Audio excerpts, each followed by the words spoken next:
साल 1564। भारत की धरती पर मुगल साम्राज्य का विस्तार तेजी से बढ़ रहा था। अकबर की सेना हर दिशा में विजय पताका लहरा रही थी, मगर ठीक उसी समय मध्य भारत की घने जंगलों और ऊंची पहाड़ियों के बीच एक ऐसी रानी थी जिसने मुगलों की ताकत को खुली चुनौती दी। वो रानी थी रानी दुर्गावती, एक ऐसी वीरांगना जिसकी तलवार ने उस दौर में औरतों की परिभाषा ही बदल दी। रानी दुर्गावती का जन्म 5 अक्टूबर 1524 को कलिंजर के चंदेल वंश में हुआ था।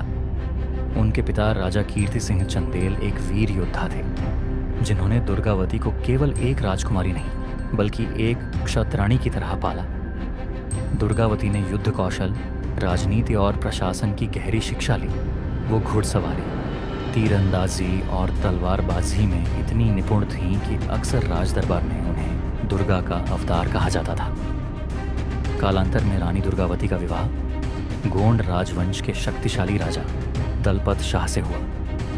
यह विवाह केवल एक व्यक्तिगत रिश्ता नहीं था, यह दो शक्तिशाली राजवंशों का गठबंधन था।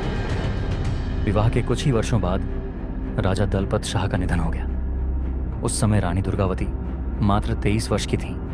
उनके पुत्र वीर नारायण बहुत छोटे थे।